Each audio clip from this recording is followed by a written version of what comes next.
안녕하세요. 저는 박경근 작가라고 합니다.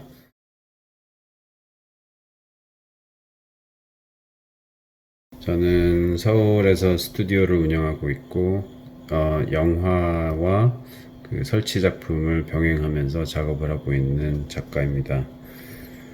이번에 대전 비엔날레 2020 인공지능 햇살은 유리창을 읽고에 참여하게 돼서 매우 기쁘게 생각합니다.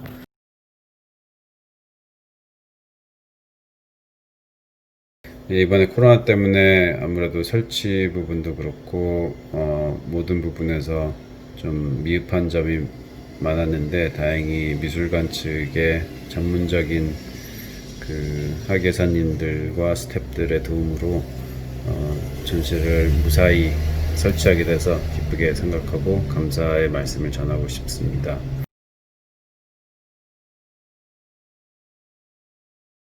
제가 작가로서 이 기술에 대한 관심은 그 기술로 무엇을 어떻게 만들어 볼까, 또는 그 기술이 뭐 어떤 수단으로 새로운 어떤 테크닉을 보여줄까, 이런 것보다는 기술 자체가 우리에게 또는 저에게 어떤 영향을 주고 그 의미가 무엇일까에 대한 관심이 많이 있습니다.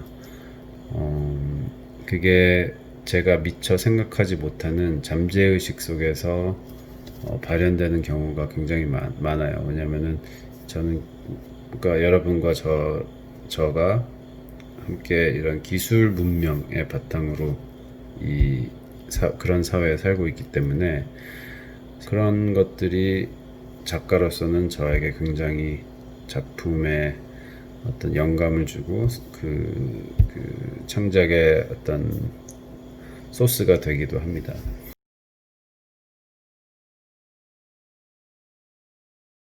비엔날레 출품된 작품은 1.6초라는 작품인데요. 이 작품은 현대자동차 아산 공장에서 촬영이 되었습니다. 제가 이 공장에 관심을 가졌던 이유는 공장의 공정의 80%가 자동화된 그런 자동차 공장이었습니다. 그래서 제가 공장을 방문했을 때 저의 시선을 사로잡은 것은 그 현란한 로봇들의 동작들이었습니다. 문짝을 이쪽에 집어서 휙 돌려서 뭐 저쪽에 딱 고정을 시킨다든지, 그런 현란한 동작이 굉장히 매력적이었고, 또 거기에 대비해서 옆에서 일하는 그 나머지 20% 공정의 노동자들 또한 굉장히 인상 깊었습니다. 그러니까 보통 예측은, 그러니까 저의 편견은, 이 공장들은, 로봇들은, 기계들은 굉장히 일률적이고 어떤 기계적인, 그야말로 기계적인 모습을 하고 있지 않을까. 그리고 반대로 거기서 일하는 노동자들은 인간이기 때문에 훨씬 더 활력 넘치고 뭔가 감정이 살아있고, 이제 이런 풍경을 예상했었는데, 역으로 제가 느낀 거는 노동자들이나 그 기술자들이 굉장히 묵묵하게 정말 기계적으로 열심히 일을 하고 있었고, 제 눈에 활발한 어떤 활기를 느낀 건 사실 로봇들이었습니다. 그래서 거기에 대한 많은 생각을 가졌는데, 그러면은 왜 내가 나의 눈을 이끄는 게 로봇들일까? 사람이 아니고 로봇들일까? 거기에 대한 생각을 많이 했습니다. 다시 생각을 해보니 아마 저는 카메라를 다루는 사람으로서 이미 제 눈이 카메라화되어 있는 게 아닌가, 그런 생각을 했습니다. 무슨 뜻이냐면, 제가 로봇의 모습과 사람의 모습을 카메라에 각각 담았을 때 거기서 굉장히 매력적인 부분은, 카메라에 잡히는 매력적인 부분은 아무래도 로봇들이었습니다. 왜냐하면은 그 동작들이 훨씬 더 크고, 또 그 조인트들이나 그 동작의 구성들이 이 카메라에 노출된 이런 것들이라서 훨씬 더 동작들이 더 활발하게 보였습니다. 하지만 인간들을, 노동자들을 찍었을 때는 그분들이 하는 그 동작들이 훨씬 더 미세하고 섬세한 그런 동작들이지만, 저희는 이 피부 또는 인간의 어떤 이 신체 구조가 그것을 다 보여주는 그런 구조가 아니기 때문에 훨씬 더 카메라가 세밀하게 그 동작들을 잡지 않으면은 그 동작들이 전체적으로 그 인간들을 봤을 때, 노동자들을 봤을 때 굉장히 기계적으로, 역설적으로, 기계적으로 보이는 이런 어떤 착시가 생긴다는 거였습니다. 그래서 저는 이제 작가로서 그런 부분에 좀 관심을 가서 제가 상상을 한 게, 그러면 만약에 로봇들이 시선을 가지고 있다면 그곳의 풍경과 그 옆에서 일하는 노동자들을 어떤 시선으로 바라볼까라는 상상을 한번 해봤습니다. 그래서 처음에는 그 로봇 팔에 카메라를 고정을 시켜서 로봇들의 동작을 카메라로 보여줄 수 있지 않을까 그렇게 생각했는데, 기술적으로는 그건 굉장히 위험하고 좀 불가능한 상황이어서 모션 컨트롤이라는 영화에서 쓰는 큰 로봇 팔이 또 있어요. 그래서 그 팔에 카메라를 달고 로봇들이 하는 동작들을 약간 흉내내면서 어떤 더치롤로 이렇게 카메라를 돌린다든지 줌을 트래킹을 한다든지 이제 그런 식으로 로봇의 동작을 좀 흉내내보는 그런 이미지들을 구현했고, 고속 촬영을 하든지 아니면 슬로우 모션 촬영을 해서 그 시간을 조금 더 자유롭게 써보는 방식으로 촬영했었습니다. 제가 촬영을 할 때, 그 당시 촬영하러 딱 도착했을 때 노사분규 때문에 촬영을 못하게 되는 그런 상황이 벌어졌습니다. 근데 그 노사분규의 원인을 들여다보니 사측에서 로봇의 생산 라인을 1.6초 단축시키고자 했습니다. 예를 들어서 30초 걸리는 어떤 동작을 8.6초 정도로 이렇게 단축시키고자 했지만, 그 로봇 옆에서 일하는 노동자들이나 기술자들에게서는 굉장한 반발이 있었습니다. 왜 그러냐면은 그 단축된 시간 때문에 그 노동자들의 피로감이 훨씬 더 쌓이는 거였어요. 그래서 결국은 그게 노동자들의 안전의 문제와 또 직접적으로 연관이 되는 상황이었습니다. 그래서 노조 측에서는 그 생산 시스템의 단축 시간에 대해서 굉장히 반발을 보였고, 거기에서 노와 사 측의 어떤 큰 갈등이 일어나서 공장 전체가 올스톱이 된 상황이었습니다. 제가 작가로서 굉장히 흥미로웠던 거는 그 굉장히 작은 1.6초라는 아주 미세한 시간의 차이가 굉장히 큰 기계와 인간의 어떤 충돌을 나타낸다는 점이 좀 뭔가 의미 있다고 저는 생각했습니다. 그래서 이 작품의 타이틀을 1.6초라고 정하게 됐습니다. 그 로봇가 사람을 바라봤을 때 어떻게 생각을 할까, 그런 거였습니다. 단편적으로 얘기하자면 저 그런 생각을 했어요. 이렇게 현란하고 효율적인 로봇들이 인간을 바라봤을 때는 좀 답답하다고 생각하지 않을까? 왜? 인간은 변화에 굉장히 상대적으로 로봇에 비해서 느린 거예요. 그러니까 예를 들어서 그 노사 분규만 생각을 해봐도 로봇은 1.6초를 단축해서 생산 라인을 돌리는데 아무런 문제가 없는데, 거기에 익숙하지 않은 인간은 1.6초를 바꾼다는 게 자기 몸과 자기가 해왔던 그 공정 라인의 그 몸에 축적된 그 기억을 또다시 바꿔야 되는 상황이기 때문에, 새로운 변화에 오히려 인간이 훨씬 더 상대적으로 느리게 된다는 그런 상황을 봤을 때, 로봇들의 입장에서는 인간이 굉장히 답답할 수도 있겠다, 그런 생각을 했습니다. 그래서 좀 이런 생각을 하는 것 자체가 좀 위험하지 않을까, 물론 그런 조심스러운 생각도 있었지만, 어쨌든 지금 상황을 세계적인 상황을 봐도 이게 노동자들은 당연히 자동화되면서 그 일자리들은 없어지게 될 상황이고 앞으로도 계속 더 없어질 상황인데, 그렇다면은 앞으로 인간은 첫째 뭘 할 수 있고 일에 대한 의미 자체가 완전히 달라져야 되지 않을까, 그런 생각을 좀 해보기도 했습니다. 일이라는 것이 내가 먹고 살기 위해서 당연히 해야 되는 것이기도 하지만, 이게 만약에 먹고 사는 문제가 아니고 뭔가 내가 하고 싶은, 내가 즐길 수 있는 것이 된다면 또 그 질문과 답이 굉장히 달라질 수 있을 거라고 생각했습니다. 물론 이게 뭐 경제적으로 그렇고 사회적으로 그렇고 굉장히 이제 많은 그 대화가 있어야 되는 상황이고, 근데 뭐 제 작품의 그런 뭐 인문학적이나 사회적이나 경제적이나 뭐 그런 뭐 의미의 레이어들을 제가 다 담으려고 한 건 아니지만, 그래도 이제 작업을 하면서 많은 생각을 하게 할 수 있는 그런 작품이었습니다. 그러니까 뭐 관람객 입장에서는 다양한 각도로 이제 여러분들의 경험에 의해서 뭐 감동을 받는 부분도 있고 아닌 부분도 있고 이제 그렇게 될 수 있겠죠. 그래서 저는 현대미술이라는 것 자체가 이제 그런 재미가 좀 있는 게 아닐까. 그러니까 작가의 의도나 뭐 거기에 대한 배경 지식 없이 뭔가 내가 감각적인 경험으로 또 다른 조금 더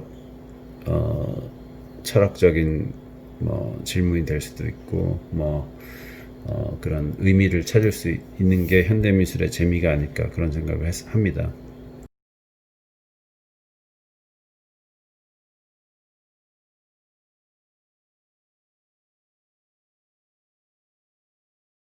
내가 기술을 어떻게 잘 컨트롤할 수는 없다고 저는 생각해요. 그래서 솔직히 할 수 있는 어떤 행동도 굉장히 그 범위가 굉장히 좁다고 생각하고, 그랬을 때 뭐 할 수 있는 거는 태도, 그러니까 우리가 변화를 줄 수 있는 거는 태도밖에 없겠죠. 그러면 기술을 바라볼 때 우리가 어떤 태도로 바라볼까라는 질문에서 저는 예를 들자면 이런 게 중요하다고 생각해요. 뭐 예를 들어서 내가 친구와 대화를 카톡으로 요새 많이 하잖아요. 그럼 카톡으로 문자를 대화할 때 또는 지인과 카톡으로 대화할 때 이게 그 사람과 직접 커뮤니케이션 하는 게 아니고 문자 또는 텍스트, SNS 텍스트라는 것을 통해서 이야기하고 있다는 것을 항상 감안하고 그 사람과 대화를 해야 된다고 생각해요. 안 그러면은 굉장히 많은 오해가 생길 수도 있고, 그 문자와 문자 사이에 어떤 숨겨진 의미라든지 이런 것들이 확대 해석될 수도 있고 아니면은 사라질 수도 있고, 그래서 그 문자나 그 기술을 통한 커뮤니케이션에 대해서 뭔가 한 발짝 좀 떨어져서 그것에 대한 의미를 생각하는 태도가 전 중요하다고 생각해요. 그래서 그래야만 이 기술에 뭔가 우리가 완전히 지배당하고 그러지 않을 수 있다고 생각해요. 제가 좋아하는 그 명언이 하나 있는데, 백남준 선생님께서 하신 말 중에 내가 기술을 쓰는 이유는 기술을 제대로 혐오하기 위해서다, 그런 말이 있어요. 그러니까 기술을 좋아서 쓰는 게 아니고, 백남준 선생님은 로봇도 만들고 뭐 이런 그 전자기술을 많이 쓰셨는데 자기는 기술을 좋아서 쓰는 게 아니고 제대로 싫어하기 위해서 이 기술을 쓴다라는 것이었어요. 저는 그게 굉장히 인상 깊었는데, 한마디로 이 기술 문명, 기술 사회에서 빠져나갈 수 있는 유일한 방법은 기술을 극대화해서 끝까지 써야지 되는 게 아닐까, 뭐 그런 식으로 저는 받아들였어요. 그러니까 뭐 예를 들어서 내가 핸드폰을 뭐 한 달 동안 안 쓴다고 해도 그게 굉장히 쉬운 일은 아니잖아요. 그러니까 이 기술을 잘 써서 내가 원하는 방향으로 잘 매니지먼트를 하는 것 자체가 기술에 대한 태도, 그러니까 바람직한 태도가 아닐까 저는 뭐 그런 생각도 해봤습니다.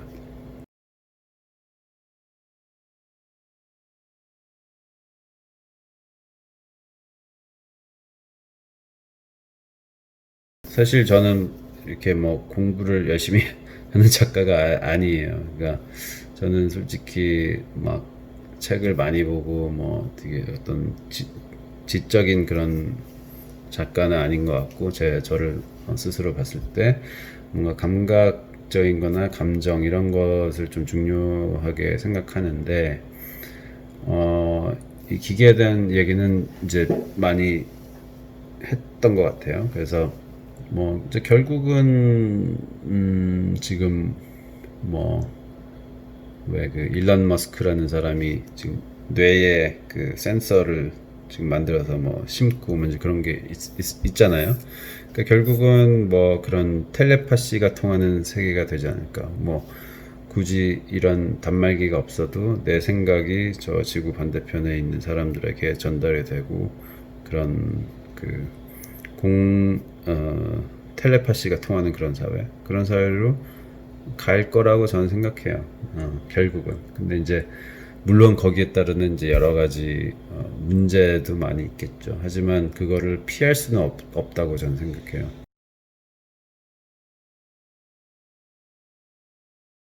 저는 이제 이때까지 오랜 시간 동안 디지털 비디오라는 매체를 가지고 작업을 하다 보니 그 디지털 비디오는 물성이 없잖아요. 그러니까 코드화 돼 있고 어떤 이미지, 스크린 속의 이미지 이렇게 돼 있어서 항상 물리적인 어떤 물성 이런 부분에 대한 어떤 갈증 같은 게 있었던 것 같아요. 그래서 제 작품들을 보면은 뭐 철의 꿈이라든지 철에 대한 어떤 질감 뭐 이런 것들을 탐구하려고 했고 그래서 최근에는 뭐 유리를 소재로 어떤 키네틱 작품을 만든다든지 아니면은 철을 쓰는 어떤 오브제를 만든다든지 뭐 드로잉을 한다든지 그래서 뭔가 내 손에 잡힐 수 있고 플러그를 빼도 존재하는 그런 작품에 대해서 좀 갈증이 있는 것 같습니다.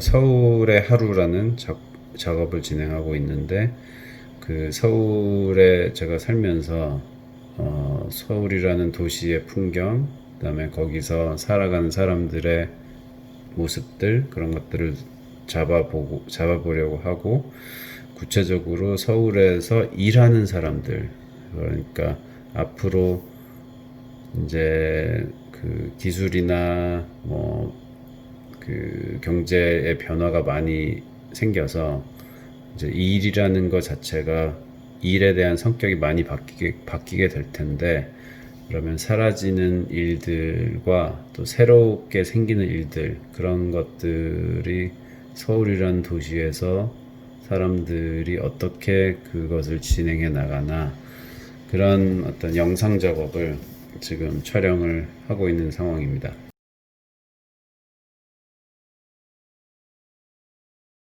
예, 그러니까 뭐 과학 예술뿐만이 아니고 저는 현대 미술 자체가 제 경험으로서도 그렇게 쉬운 어떤 그 장르는 아니었어요. 그러니까 도대체 이런 난해한 작품을 보고 내가 무엇을 느껴야 되는지 잘 몰랐는데 어, 제가 늘 얘기하는 것 중에 하나는 왜 우리가 제가 어렸을 때는 그 고등학교 때 보면은 패스트푸드 뭐 햄버거라든지 컵라면을 굉장히 맛있다고 생각하잖아요. 근데 그거는 맛있는 걸 많이 안 먹어봐서 그럴 수 있어요. 그래서 나이가 들면서 이제 어르신들을 따라가면서 맛있는 걸 더 많이 먹어보면은 무엇이 맛있고 컵라면은 진짜 맛이 없는 거구나 그런 거를 이렇게 알 수 있듯이 현대미술도 저는 비슷하다고 생각해요. 그러니까 내가 처음에는 어떤 느낌이나 그런 걸 못 받을 수 있어도 계속 내 눈을 그 작품에 노출시키고 그것을 계속 관심을 가지고 보면은 어느 순간 내가 느낄 수 있는 내 마음 속에 와닿고 공감을 가지고 내 마음에 위안을 줄 수 있는 그런 작품을 만날 수 있을 거라고 저는 확신해요. 저도 이제 그런 경험이 있는데, 여러분들도 미술과 그런 미술을 보면서 그런 뭔가 내가 뭔가 어려운 걸 배워야 되겠다 이런 것보다 삶에서 약간 좀 위안을 받을 수 있고 즐거운 그런 경험을 할 수 있기를 기대합니다. 예, 감사합니다.